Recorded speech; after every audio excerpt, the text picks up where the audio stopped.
आज से हम अपनी 10th क्लास कंप्यूटर साइंस के सिलेबस की लास्ट यूनिट, जो कि हमारी जनवरी में करनी थी हमको, उस यूनिट का नाम है सॉफ्टवेयर इंजीनियरिंग। लास्ट यूनिट तुम्हारे सिलेबस की बहुत ज़्यादा इंटरेस्टिंग यूनिट।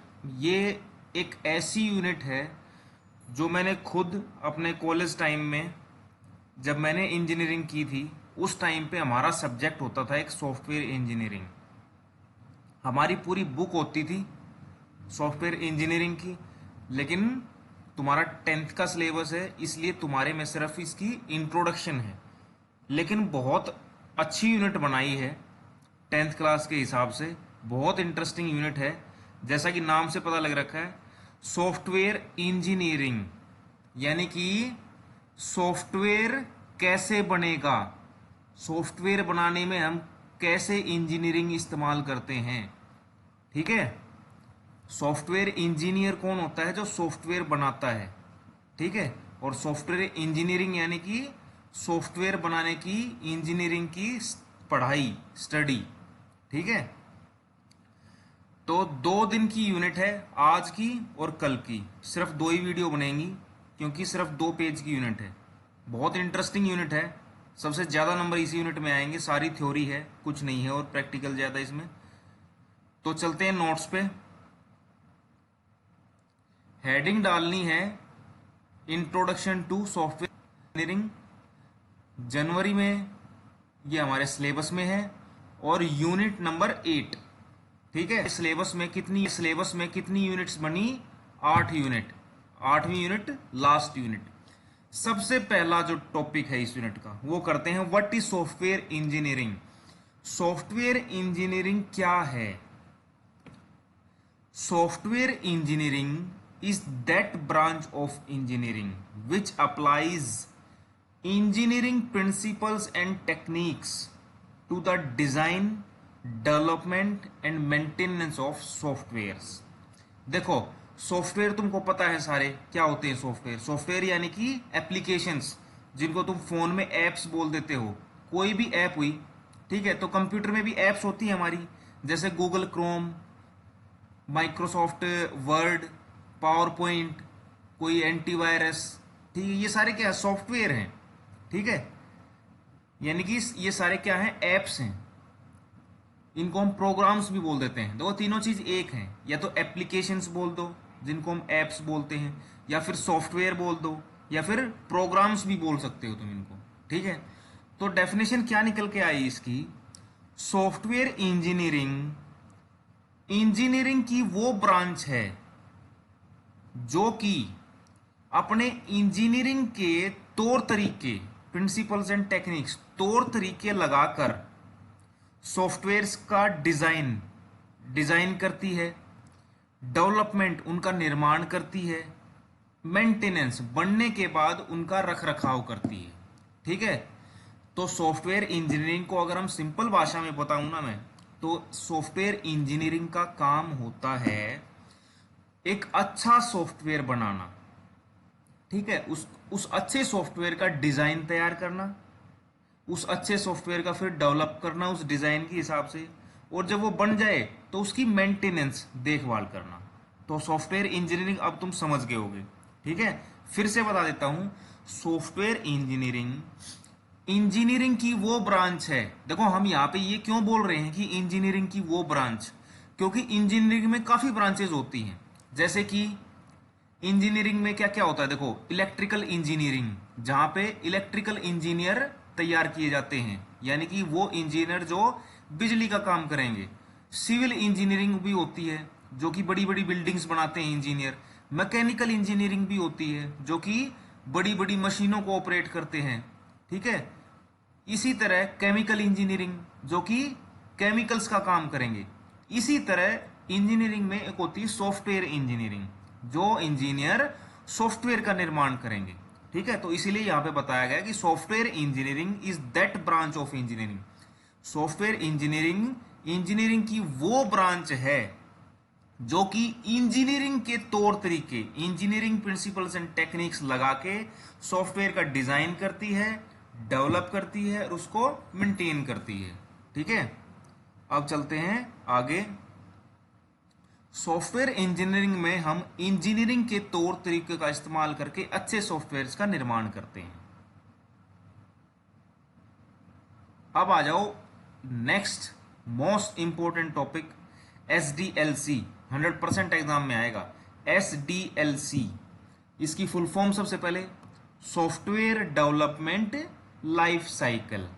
देखो, जैसे एक ह्यूमन डेवलपमेंट लाइफ साइकिल होती है, ठीक है, कि आदमी की डेवलपमेंट का जीवन चक्र, यानी कि आदमी के जीवन का चक्र कैसे चलता है। देखो, आदमी पैदा होता है, बड़ा होता है, ठीक है, फिर स्कूल जाता है, फिर जॉब करता है, शादी होती है, बूढ़ा हो जाता है और मर जाता है। ये एक जीवन चक्र है ना, कि वो कैसे पैदा हुआ और कैसे लास्ट तक पहुंचा। इसी तरह सॉफ्टवेयर के निर्माण का भी एक चक्र है, स्टेप्स हैं कि सॉफ्टवेयर कैसे बनता है। SDLC defines the steps involve in the development of a software. SDLC हमको उन स्टेप्स के बारे में बताता है जिन स्टेप्स से हम एक अच्छे सॉफ्टवेयर का निर्माण करते हैं, डेवलपमेंट करते हैं। ठीक है, इसमें 6 स्टेप्स होते हैं जिनको हम फेज भी बोल देते हैं। 6 स्टेप्स बोल लो या 6 फेज बोल लो। ठीक है, तो SDLC मॉडल के नाम से भी क्वेश्चन आ जाता है कि भाई SDLC मॉडल बनाओ। तो सबसे पहला स्टेप होता है बेटा रिक्वायरमेंट गैदरिंग एंड एनालिसिस। देखो, अब ये टॉपिक पढ़ने से पहले सभी स्टूडेंट अपने आप को क्या सोचेंगे, सॉफ्टवेयर इंजीनियर। ठीक है, सॉफ्टवेयर बनाने वाले सब ये सोचो कि तुम क्या हो, सॉफ्टवेयर इंजीनियर। तुम एक सॉफ्टवेयर बनाने जा रहे हो, ठीक है, तुम्हारी एक कंपनी है सॉफ्टवेयर बनाने की। ठीक है, तो मैं हूं स्कूल का टीचर, मेरे को अपने स्कूल के लिए G++ दादरी तोए के लिए एक सॉफ्टवेयर बनवाना है। ऐसा सॉफ्टवेयर जिसमें कि मैं पूरे स्कूल का काम कर सकूं। जैसे कि बच्चों के एग्जाम होते हैं, तो एक ऐसा सॉफ्टवेयर हो जिसमें सभी बच्चों के नाम हो, सभी क्लास वाइज नाम हो, और उनके मैं एग्जाम होने के बाद उसमें नंबर चढ़ाऊं, सभी की फीस आए तो फीस चढ़ा दूं। यानी कि मेरा जो है स्टूडेंट्स का सारा डाटा मेरे पास हो, एक ऐसा सॉफ्टवेयर बनवाना है मेरे को।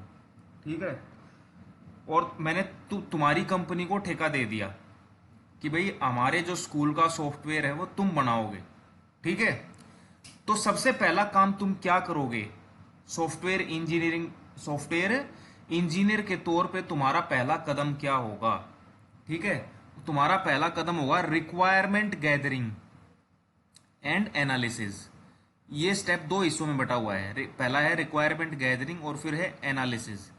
रिक्वायरमेंट गैदरिंग में जब मैंने तुमको ठेका दे दिया, उसके बाद तुम स्कूल में आओगे, मेरे से मिलोगे कि सर आपको जो सॉफ्टवेयर बनवाना है हमसे, उसमें क्या क्या होना चाहिए। तुम क्या कर रहे हो, जरूरतों का पता कर रहे हो कि मेरी क्या क्या जरूरतें हैं, मेरे को कैसा सॉफ्टवेयर चाहिए। तो उसको बोलते हैं रिक्वायरमेंट। क्या होता है, जरूरत। गैदरिंग यानी इकट्ठा करना, जरूरतों को इकट्ठा करना। यानी कि तुम पता लगाओगे कि भाई जो सॉफ्टवेयर तुमको बनाना है उसमें क्या क्या होना चाहिए, क्या क्या जरूरत होनी चाहिए, क्या क्या जरूरतों को पूरी करेगा वो। फिर जब वो गैदरिंग हो जाए सारी जरूरतों को, जैसे तुम मेरे पास आओगे, टीचर के पास आओगे, फिर मैं बताऊंगा भाई देखो सारे स्टूडेंट्स का उसमें रोल नंबर वाइज डाटा होना चाहिए, और जो है सभी स्टूडेंट्स के जैसे सेट भी होते हैं, हाफ ईयरली भी होते हैं, फाइनल भी होते हैं, उनके जो है नंबर चढ़ाने के लिए जगह होनी चाहिए, उनके फीस वगैरह अपडेट करने के लिए जगह होनी चाहिए, भाई किसकी फीस आ गई किसकी नहीं आई है। ठीक है, तो तुम मेरे से ज़रूरतें लोगे कि भाई आपको कैसा सॉफ्टवेयर बनवाना है। जब ज़रूरतें इकट्ठा हो जाएंगी, उसके बाद एनालिसिस यानी उन ज़रूरतों को अपने सामने रख के उनको एनालाइज करोगे, उनको सोचोगे उनके ऊपर। ठीक है, दूसरा स्टेप फीजिबिलिटी स्टडी।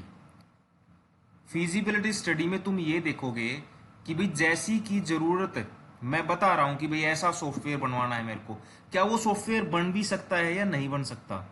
ठीक है, अब मैंने तुमको ज़रूरतें ही इतनी सारी बता दी, तो तुम मेरे को क्या बोलोगे, सर ये तो जो है सॉफ्टवेयर ऐसा तो बन ही नहीं सकता। या फिर मेरी ज़रूरतों को देख के तुम बता दो कि सर बन जाएगा, इतने पैसे लगेंगे, ठीक है, इतना चार्ज हमारी कंपनी जो करेगी सॉफ्टवेयर को बनाने में। तो फिजिबिलिटी स्टडी यानी कि पॉसिबल है या नहीं है, ठीक है। अब नेक्स्ट, अगर पॉसिबल है तो हम फिर जाएंगे डिज़ाइन पे, यानी कि सॉफ्टवेयर दिखने में कैसा लगेगा, डिज़ाइन, उसका बाहरी डिज़ाइन, ठीक है। फिर डिज़ाइन बना लिया, फिर स्टार्ट करेंगे कोडिंग। कोडिंग फेज को हम क्या, दूसरा नाम है इसका इम्प्लीमेंटेशन। डिज़ाइन तैयार हो गया हमारा कि भाई हमको वो दिखेगा कैसा, ठीक है। अब उसके अंदर कोडिंग स्टार्ट होगी, प्रोग्रामिंग स्टार्ट होगी, ठीक है। कोडिंग के बाद यानी कि भाई डिज़ाइन भी हो गया, कोडिंग भी होगी, सॉफ्टवेयर तैयार हो गया लगभग। अब उसकी टेस्टिंग, भाई जिस टाइप का सॉफ्टवेयर मैंने बोला था बनाने के लिए तुमको, वैसा बना भी है या नहीं बना है, फिर तुम उसको टेस्ट करोगे, यानी कि खुद चला के देखोगे उसको कि भाई जिन ज़रूरतों के लिए सॉफ्टवेयर बनाया गया था उन ज़रूरतों को क्या वो सॉफ्टवेयर पूरा कर रहा है, ठीक है। फिर अगर कर रहा है, सही बन गया, तो फिर काम पूरा। उसके बाद सिर्फ रह जाती है मेंटेनेंस। मेंटेनेंस क्या होती है, सॉफ्टवेयर बनने के बाद जब उसको हम यूज़ करते हैं तो बीच बीच में अगर कोई दिक्कत आए तो उसको दूर करना, उसकी देखभाल करना, रख रखाव करना, उसको बोलते हैं मेंटेनेंस। स्टेप्स में, 6 स्टेप्स में तुम सॉफ्टवेयर बनाओगे, ठीक है। अब चलते हैं आगे। अब एक होता है बेटा सर्वे, एक सर्वे टॉपिक है। सर्वे क्या होता है, survey is the part of requirement gathering phase of SDLC. देखो इसने क्या बताया कि सर्वे जो है किस चीज का पार्ट है, एक जो ये पहला स्टेप था ना रिक्वायरमेंट गैदरिंग का, इस स्टेप का एक पार्ट है। देखो मैंने बोला था ना, इस स्टेप में क्या होता है, जरूरतें इकट्ठी की जाती हैं। अब जैसे तुमने गांव में देखा होगा, कई बार सर्वे करने वाले आते हैं, घर घर जाके कुछ पूछते हैं, तो ये वही सर्वे है। सर्वे क्या है, ये वही सर्वे है। Survey is the part of requirement gathering phase of SDLC. Survey is best technique to collect the requirement. Survey जो है सबसे अच्छी टेक्निक होती है जरूरतें इकट्ठा करने की, ठीक है। जो भी लोग उस बनने वाले सॉफ्टवेयर का यूज करेंगे, समझे, यानी कि जो सॉफ्टवेयर तुम बना रहे हो मेरे लिए, उसका इस्तेमाल जो जो लोग करेंगे, तुम क्या करोगे, उनका सर्वे करके उनसे उनकी ज़रूरतें पूछना, ताकि हमको पता लगे कि हम कैसा सॉफ्टवेयर बना रहे हैं और उस सॉफ्टवेयर में क्या क्या सुविधाएं होनी चाहिए। सर्वे करना, जैसे स्कूल में आके सभी टीचर से कुछ कुछ पूछना, सर्वे करना, स्टूडेंट से कुछ कुछ पूछना, ठीक है, सर्वे करना। जैसे we can do survey with the following techniques. Survey करने की 4 टेक्निक्स होती हैं, या तो इंटरव्यूज से इंटरव्यू ले लो, या क्वेश्चनेयर्स होता है, एक पेज पे क्वेश्चन लिख के सभी को दे दो कि भाई इनका आंसर दो, ताकि तुमको पता लगे कि हमको कैसा सॉफ्टवेयर बनवाना है, टीचर्स कैसा सॉफ्टवेयर बनवाना चाहते हैं, स्टूडेंट उसमें क्या क्या चाहते हैं, ठीक है। ऑब्जर्वेशन यानी कि खुद जो है ऑब्जर्व करो। जैसे तुम्हारी मान लो कंपनी है सॉफ्टवेयर बनवाने की, तो तुम मेरा रजिस्टर चेक करोगे कि सर एक बार अपना रजिस्टर दिखा दो, ताकि आप हमको ये पता लगे कि भाई आप लोग जो है कैसे रोल नंबर लिखते हो, कैसे जो है बच्चों के नाम लिखते हो, ठीक है, खुद ऑब्जर्व करना। सैम्पलिंग भी ऐसा ही होता है, ठीक है। ये टेक्निक्स हैं सर्वे करने की। तो सर्वे समझ गए ना, सर्वे यानी कि हर उस आदमी तक पहुंचना जो सॉफ्टवेयर का यूज करेगा बनने के बाद, और उससे उसकी जरूरतें पता करना। ये किसका पार्ट है, जो पहला स्टेप होता है रिक्वायरमेंट गैदरिंग एंड एनालिसिस, उसका ही एक पार्ट है सर्वे। रिक्वायरमेंट गैदरिंग करने का एक तरीका है। एक नेक्स्ट छोटा सा टॉपिक आ गया फिर इसमें, इन्वेस्टिगेशन एंड फैक्ट रिकॉर्डिंग। ये क्या होता है, it is a part of requirement analysis phase of SDLC. देखो ये भी पहला ही है स्टेप, एसडीएलसी मॉडल में पहला ही है ना, रिक्वायरमेंट गैदरिंग एंड एनालिसिस। तो रिक्वायरमेंट सर्वे तो था रिक्वायरमेंट गैदरिंग का, अब जो इन्वेस्टिगेशन एंड फैक्ट रिकॉर्डिंग है ये किसका है, रिक्वायरमेंट एनालिसिस का। All the requirements collected through the surveys are investigated in this part. सभी जरूरतें जिनको हमने इकट्ठा किया किसके थ्रू, सर्वे के थ्रू, उनको इन्वेस्टिगेट, उनको डीप स्टडी करने का, उनको पढ़ने का, जो है स्टेप है ये। After investigation of requirements final facts are recorded for analysis. जब सभी ज़रूरतों का इन्वेस्टिगेशन हो जाए, उनकी सभी की पढ़ाई हो जाए, तो जो फाइनल फैक्ट हैं, जो सच्चाई निकल के आती है, फैक्ट का होता है मतलब सच्चाई, और रिकॉर्डिंग यानी कि उनको रिकॉर्ड में लेना, उनको लिखना। तो सभी जो ज़रूरतों को इन्वेस्टिगेशन करना और फैक्ट रिकॉर्डिंग, सच्चाई को जो है रिकॉर्ड करना। ठीक है, ये कुछ नहीं है, छोटी सी डेफिनेशन इसकी याद रख लेना, बस नाम से ही पता लग जाता है ये क्या है। उसके बाद बेटा लास्ट आज के लिए एक होता है इम्प्लीमेंटेशन और कोडिंग फेज। बताया था ना कोडिंग कब आती है। कोडिंग देखो फिर से दिखा देता हूँ मॉडल।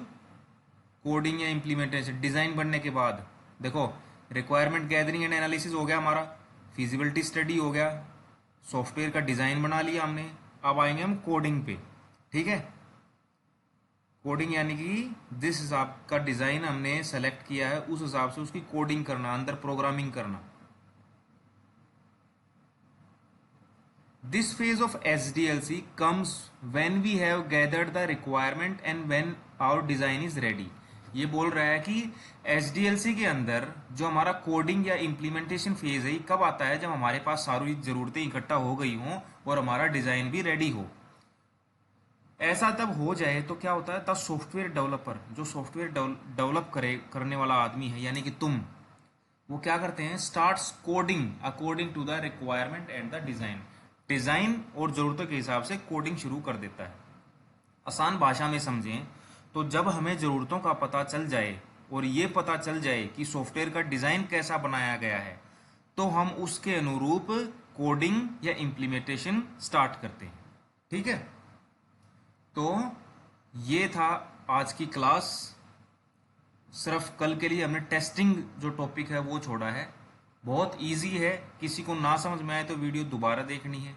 ठीक है, बहुत इजी यूनिट है, बहुत ज़्यादा इजी, कुछ नहीं है, बस स्टेप्स याद रखने हैं एसडीएलसी के और समझने हैं। जिसको स्टेप समझ में आ गए 6 के 6, वो पेपर में जोड़ के भी लिख देगा कि सर इस स्टेप में ये होता है, इस स्टेप में ये होता है।